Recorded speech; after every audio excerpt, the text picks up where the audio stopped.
Pero bago tayo magpatuloy ay pakilike ang ating video. Ganun din ang subscribe button, pati na rin ang bell icon para lagi kayong updated sa mga parating ko pang mga uploads.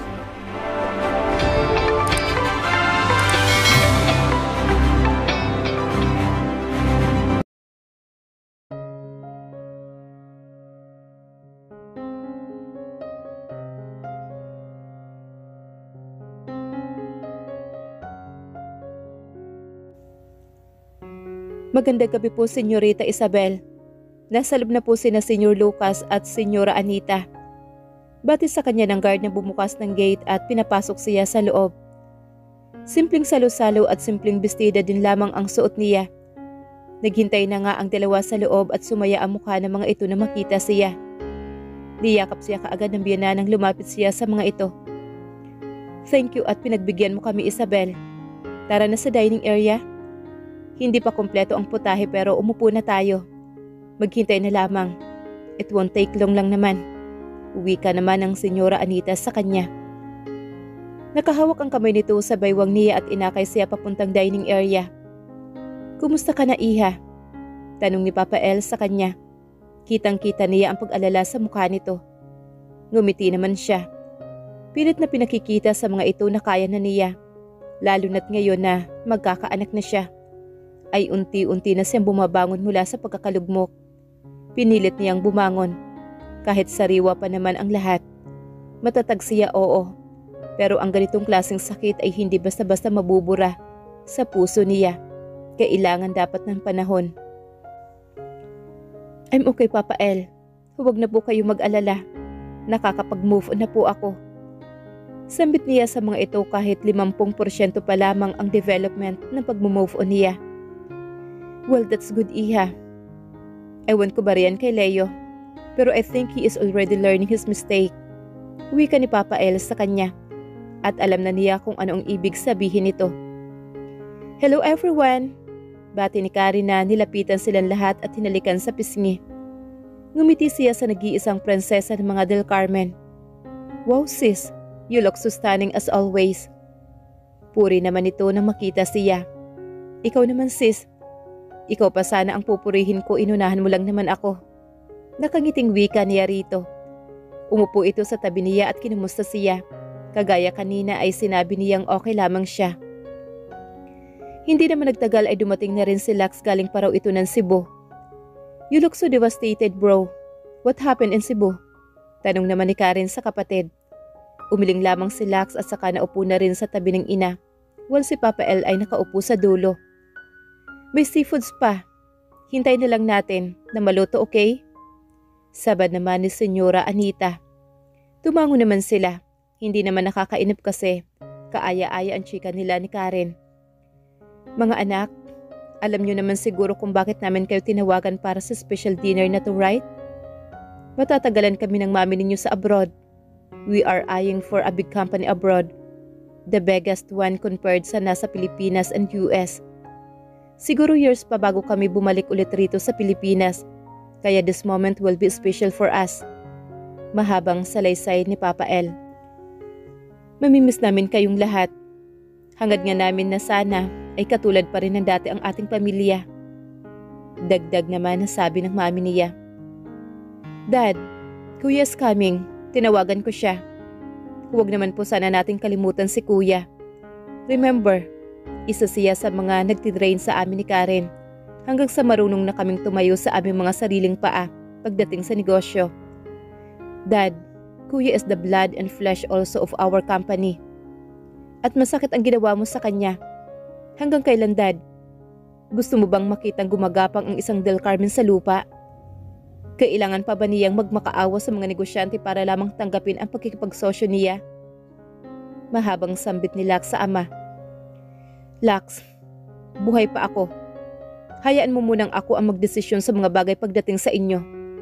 Tungkol sa company, I'm just protecting. Hanggang nabubuhay pa ako, ay walang anak ang kaya akong suwayin. Kaya kong ibigay sa inyo ang lahat ng kayamanan dito sa mundo. Pero kaya ko rin iyong bawiin sa isang iglap lamang. Wika naman ni Papa El na ikinatahimik ng 2 anak nito. Well, that's the sus of Del Carmen clan. I'm sorry, Dad. Sambit naman ni Lux sa ama. Dad, nandito na po sina Kuya. Sambit ni Karen nang makita kung sino ang naglalakad patungo sa direksyon nila. Magkatabi sila ni Karen kaya kitang-kita rin niya ang paparating ng mga bisita. It's Leo at ang nakaakbay sa kaliwang braso nito, ang babaeng naging dahilan ng kanilang pagtatalo. Napamura naman si Lucas del Carmen nang makita ang panganay na anak na kasama ang babae nito. Papa El, it's okay, promise. Let them come. He is still your son, and she's carrying your future grandson. Hinawakan niya ang braso ni Papa El upang hindi ito magwala. This night is another special occasion at ayaw niyang masira ang gabing ito, lalo na't ang sabi ng kanyang mga biyanan ay aalis ang mga ito. Naglalakad si Lily na parang ikinakasal na ang dalawa sa oras na ito. Malapad ang mga ngiti nito sa labi at ang mga mata ay panakanakang sumusulyap sa buong paligid ng mansyon ng mga Del Carmen. Hayaan mo na muna siya, Lucas. Wika rin ng senyora. Sumuling naging kampante ang senyor at hinintay ang paglapit ng dalawa. Nakita niya sa mukha ni Leo na nakatitig sa kanya. Umiwas siya ng tingin nang makita itong hingiti sana sa kanya. Ano ang akala nito? Ay okay lang sa kanya na dalhin nito ang babae nito sa mansyon. Lihim siyang nasasaktan kung alam lamang talaga ng mga taong ito sa paligid niya. Ayaw lamang niyang ipakita ang inis at galit niya. Nakokontrol lamang niya ang kanyang sarili. Lalo na nang makita niya ang tila ba nanunuksong mga ngiti sa kanya ni Laila. Hindi niya inaasahan ang pagmano ni Laila sa mga magulang ni Leo. Nakita niyang biglang natulala ang mga ito. At huli na upang sawayin dahil nakaupo na ang dalawa sa upuan paharap sa kanila ni Karen. Karen is taping her legs. She's always whispering to her to keep herself cool and just relax. Sinabi rin naman niya sa sister-in-law niya na okay lang naman talaga siya. Ma'am, Dad, si Laila po. Siya po ang... Hindi pa na itutuloy ni Leo ang sasabihin nito ay sumungit na naman si Karen. Your mistress, kuya. Ang kabit mo in short. Mapang insulto nitong sambit kay Laila. Hinawakan niya ang kamay ni Karen upang ipahiwatig rito na tumigil na. Sis, magkakagulo na naman. Please, let's try to be calm, just like what you said to me, okay? Bulong niya. Masyado silang malapit sa isa't isa ni Karen kaya ganito na lamang ang pakiramdam nito. I'm Leo's future wife. Nagkapirmahan na sila ni Isabel. At hinihintay na lang namin ang papers para makasal na rin kami. Para paglabas ni baby ay Del Carmen na rin ito kaagad. Sabad naman ni Laila. Walang sino man ang naglakas loob na magsalita. Lahat ay dinidma lamang si Laila. Kahit na si Leo ay hindi sinagot ang asawang hilaw nito. Hindi ba mahal? Yun na lamang ang hinihintay natin? Tanong nito kay Leo. Yeah, of course. Mahinang sambit ni Leo kay Laila. Kahit hindi ito kinakausap ng mga pamilya ni Leo, ay ito ang palaging nag-o-open ng topic.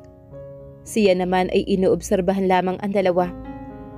Ang laki pala talaga ng ipinayat ni Leo. Ngayong nasa malapit na ito ay kitang-kita niya ang pangangayayat nito. Nangingitim na din ang balat nito at nangingitim ang ilalim ng mga mata. Stress ba ito? Bakit ngayon pa ito naging stressful? Ikasama na nga nito ang babaeng noon ay pinapangarap nitong makasama. Dumating na ang seafoods na hinihintay nila. Isabel Iha, yung paborito mo oh. Sambit naman ni Senyora Anita na nakangiting nakatitig sa kanya. Salamat ma'am, alam niyo po talaga kung ano ang paborito ko no? Sambit niya sa biyanan. Ay mama, paborito ko rin po talaga yan. Hindi niyo lang po na itatanong. Singit naman ni Laila. Hipon gusto mo? Ay baka mangati ka. Eh pero okay na pala, kainin mo na. Hindi ka naman siguro mangangati dahil immune ka na. Banat naman ni Karen. Si Lux ay nakikinig lamang sa kanila. Tahimik lamang ito at parang ang lalim ng iniisip. Yung crabs ang paborito ko. Kumuha ito ng isang malaking crabs at isinawsaw sa sauce nito. As usual kung kumain ng buruha ay parang ngayon lamang nakakain ng masarap. Magtataka pa ba siya kung anong uri ang karakas nito? Mahal, bakit ba nagtitiis tayo sa kondo? Ang laki naman siya ninyo oh. Pwede naman siguro tayong tumira rito mahal, hindi ba? Dinig niyang sambit ni Laila kay Leo. Excuse me, Iha. Ang mansyon na ito ay mamanahin ng aking bunsong anak na si Lux. Uwi ka naman ni Papa El na narinig pala nito kung ano ang sinabi ng babae. Ay, ganun po ba? Mahal paggawa ka nila ng mansyon para sa atin ha? Para sa mga anak natin. Baling ng babae kay Leo. Oh, you're so funny, Iha. Natatawang wika naman ni Senyor Lucas. Hindi niya alam kung ano ang ibig sabihin ng tawang iyon ni Papa El, pero nahihimigan niyang hindi magandang senyales iyon. Excuse me lang po. Tumayo siya at nagpaalam na muna sa mga ito. Ihing-ihi na siya kanina pa noong dumating siya na wala lamang na makita ang mga magulang ni Leo. Hi Isabel. Nakangiting wika ni Laila sa kanya na lumabas siya sa comfort room. Maraming salamat talaga dahil ipinaubaya mo sa akin si Leo ha. Alam mo, napakaswerte ko talaga sa kanya no? At ikaw, pasensya ka na dahil wala ka talagang makukuha kahit na isang singkong duling mula sa mga Del Carmen. Kita mo to? Ito ang alas ko. Sambit nito na itinuturo ang maliit pang umbok ng tiyan nito.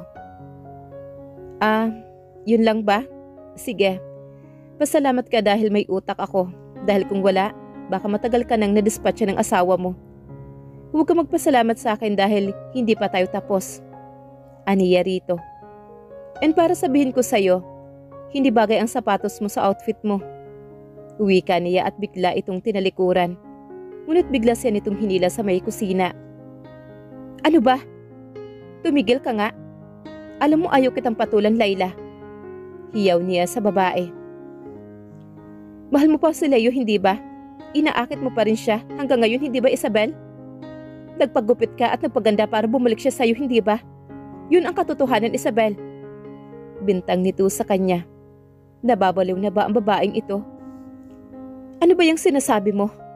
Baliw ka na ba? Wala na akong pakialam sa inyo ni Leo. Wika niya at tinalikuran na ulit ito. Ayaw niya ng gulo lalo na't nasa mansyon siya ng mga biyanan niya. And could you just act with class? Kahit ngayon lang, Layla. Ipakita mo naman sa mga magulang ni Leo na hindi ka asal kalye, okay? Dagdag pa niya. Asal kalye pala ha? Nabigla siya na bigla itong tumili ng malakas. Sinabunutan ni Layla ang sariling buhok nito. Kinuha ang isang baso ng Diyos sa mesa at isinaboy sa sarili niya at umupo ito sa sahig at humagulhol ng malakas. Napaawang ang bibig niya. Ano ang nangyari, Isabel? Mahal? Sigaw ni Leo nang marating nito ang kinaroroonan nila. Mahal? Si Isabel. Sinambunutan niya ako at itinulak. Binuhusan pa niya ako ng Diyos. Humahagulhol na sambit ni Layla kay Leo. Itinayo naman ni Leo ang babae nito at mahigpit na niyakap. Maras na napamura naman si Isabel. Ikaw ang may gawa niya sa sarili mo at hindi ako. Sigaw niya rito. Isabel, tumigil ka na nga. Bakit ba palagi mo sinasaktan si Layla? Alam mo naman na buntis siya, hindi ba? Ano ba ang gusto mo? Malaglag ang anak namin? Isabel, move on. Hiyaw sa kanya ni Leo. Alam mo, utu-utu ka talaga, Leo. Parehas kayong mga baliw. Bagay nga kayong dalawa.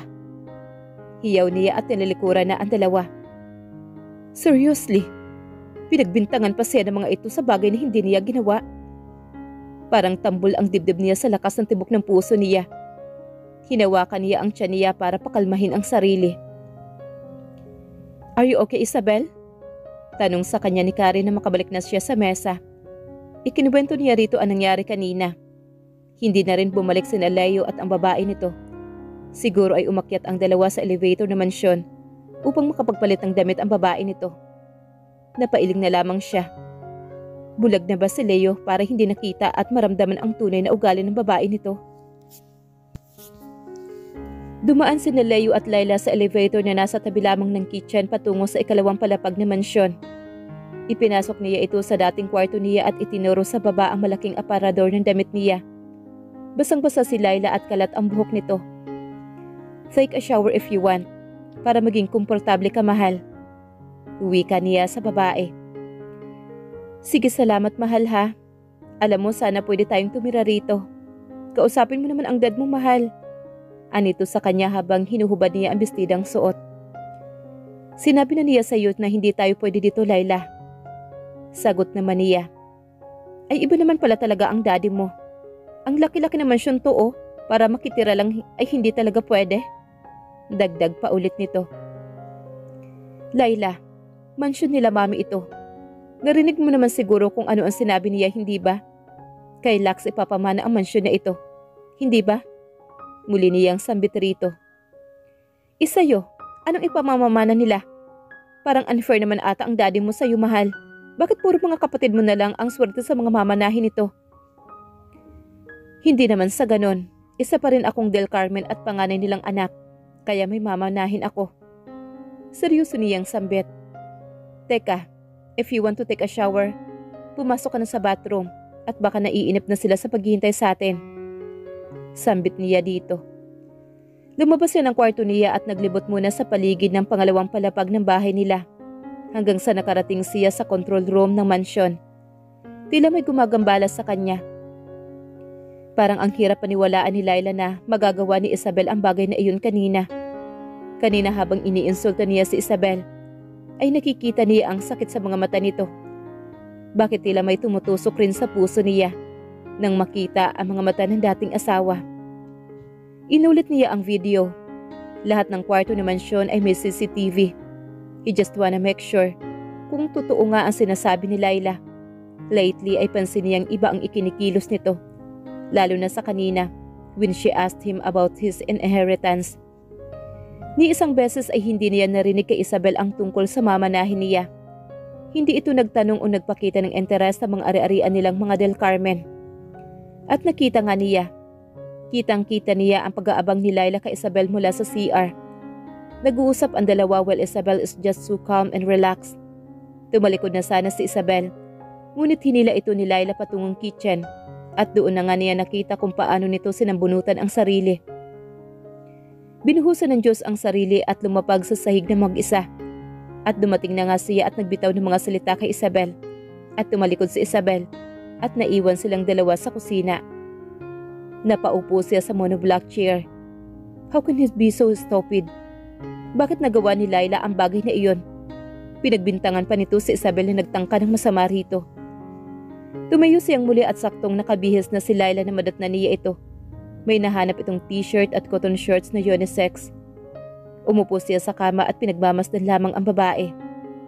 Bakit bigla na lamang niyang naisip na hindi pa talaga lang niya kilala ang tunay na pagkatao nito. Their first meeting inside the bar. Wala siyang masabi kundi napakalambing nito at malaanghel ang hitsura nito. Kapag nagsasama naman silang dalawa, ay puro kabaitan lamang ang ipinapakita nito. Mahal, tara na, tayo ka na dyan. Wika nito ngunit hindi pa rin siya natitinag. Why, Layla? Tanging sambit niya sa babae. Anong why? What's your problem, mahal? Tanong nito sa kanya. He unlocked his phone at binuksan ang video na ipinadala niya kanina galing sa computer na mansyon. Ipinakita niya ang kuha ng CCTV sa kitchen kanina. Tila ba natulos ang babae? Hindi ito makapaniwalang malalaman niya ang drama nito kanina. You lied to me, Layla. Bakit mo siya pinagbintangan? Bakit kailangan mo iyong gawin sa kanya? Tanong niya rito. Madilim ang anyo niya sa babae at hindi talaga niya matanggap na ganito ito. Ito ba ang kauna-unahang beses na nagsinungaling ka sa akin, Layla? Tell me, ano pa ba ang mga kasinungaling ang sinasabi mo sa akin? Galit niyang hiyaw sa babae. Napaatras naman itong bigla nang tumayo siya at tinawakan ang dalawang balikat ni Layla. Sabihin mo nga sa akin, ako ba ang nagkakamali ha? Dapat ba akong magsisi? No, mahal. Patawarin mo ako. Ginawa ko rin naman yun dahil mahal ka pa niya. She is still trying to hook you. Gusto ka pang agawin ng asawa mo sa akin. Ginawa ko yun para magmukha siya masama sa paningin mo, mahal. Please, huwag ka na magalit, mahal. Hindi ko na uulitin yun, promise. Umiiyak na sambit ni Layla sa kanya. Mahigpit siya nitong niyakap mula sa likuran. Layla, kung gagawin mo pa ulit yon, hindi ako magdadalawang isip na iwanan ka. Matigas na wika niya. Promise, mahal, hindi na. Hihingi ako ng tawad kay Isabel para maniwala kang totoo ako sa pangako ko sa iyo. Just don't be mad. Please, mahal. Malambing na wika nito sa kanya. Hindi na siya sumagot pa rito. Pati siya pala ay kailangan ring humingi ng pasensya kay Isabel. Bumaba sila sa hapagkainan ngunit wala na si Isabel. Nagtanong siya sa mami niya ngunit ang sagot nito ay nauna na raw ang dating asawa dahil may tumawag rito kanina. Mukhang nagmamadali raw ito. Lihim siyang nanghinayang. Ang dami na niyang kasalanan kay Isabel. Nadagdagan pa ng isa kanina. Nagpaalam na rin sila sa mga magulang niya. Bukas ay isa na namang matinding labanan sa paghahanap ng investment. Halos naubos na niya ang lahat ng company sa Manila. Ngunit kahit ni isa sa mga ito ay ayaw siyang tanggapin. Bigla niyang inisip ang second offer ni Mr. Andrew Devens sa kanya. And that is to be his business consultant. Bababa nga lang ang sweldo pero kung wala naman talaga siyang choice, itatanggapin na niya ang alok nito. 50,000 a month is a big amount. Lalo na ngayong wala naman siyang income maliban sa savings niya na unti-unti nang nauubos. Ang kondo na tinitirhan nila ngayon ay ang tanging assets na meron siya. Ito ang parusa na kailangan niyang harapin at ipakita sa daddy niya na kaya niya. Kahit na hindi siya sanay na walang hawak na malaking pera, ay nagtitiis siya alang-alang sa magiging anak niya. Nang dumating sila sa kondo ay natulog kaagad si Laila. Lumabas siya sa smoking area upang manigarilyo. Hindi naman niya ito gawain dati pa. Pero lately dahil stress siya, ay natuto na siyang manigarilyo. Kinuha niya ang kanyang cellphone sa bulsa at dinayal ang numero ni Isabel. Memoryado naman niya iyon kahit na nakabura na sa kontak niya. Natuwa siya na marinig na nagre-ring ito. Hindi pa rin pala ito nagpapalit ng numero. Nakailang ring na ngunit hindi pa rin ito sumasagot. Nadismaya siya. Bigla na lamang siya nabuhayan ng loob nang makita na may tumatawag sa kanya na hindi nakarehistrong numero. Hello Isabel? Agad niyang tanong sa pag-aakalang si Isabel ang tumatawag. Leo, uwi ka nito. Dad, napatawag ka. Yeah, para sabihin na hindi ko gusto ang pagdala mo sa kabit mo rito sa mansyon. Pinagbigyan ko na kayo ng isang beses, pero hanggang doon na lang yon. Kahit na sabihin niyong divorce na kayo ni Isabel, ay hindi ko pa rin malilimutan na ang babaeng yun ang dahilan kung bakit kayo naghiwalay. Kaya hanggang magkasama kayo ng babaeng yan, ay hindi ka mabubuhay ng isang Del Carmen. Maghihirap ka, Leo. So ayusin mo ang buhay mo habang maaga pa. At tandaan mo rin ito, Leo. Kahit na isang dusay na pa ang isilang ng babae mo, hindi ko matatanggap na maging tagapagmana ng Pamilya Del Carmen. Wika nito saka ibinaba na ang tawag. Naramdaman niya ang pagtulo ng luha niya sa mga mata. Parang sinakluban siya ng langit at lupa sa sandaling ito. Ang sarili niyang ama ay itinakwil siya dahil sa pagpili niya sa kanyang kabit kaysa sa legal niyang asawa. Pagkatapos manigarilyo ay naglakad siya sa labi ng kondo habang nakamasid sa may daanan. Maigi niyang pinagmasdan ang isang itim na Hilux na nakaparada sa tapat ng condo building at tila may mga matang nakamasid sa kanya. Hindi naman nagtagal ay umalis na ang itim na kotse at sa likuran nito ay may nakasunod na itim na Ducati. Bigla siyang kinutuba ng hindi maganda. This day is full of stressful event. Ito na ba ang araw-araw na almusal, tanghalian at hapunan niya? Dati naman noong sila pa ni Isabel ay wala siyang hinaharap na problema. Maliban sa problema sa kumpanya, nagagawa pa nga niyang mag-gym kapag may extra time siya. Pero ngayon, parang lahat ng bagay ay pinoproblema niya, lalong-lalo na ang bukas. Alam niyang bukas ay ibang hamon na naman sa kanya. Nang pumasok siya ay nakita niya ang natutulog na si Laila sa kama. Mahimbing ang tulog dito at nakuha niyang pagmasdan ang maamong mukha ng babae. Sa araw na ito ay hindi talaga niya inaasahan ang ginawa nito. Aaminin niya ay may isang bahagi ng puso niya ang na-turn off sa babae. Parang hindi ordinaryong tao ang makakagawa ng bagay na yon. Ano pa nga ba ang mga sekreto mo, Laila?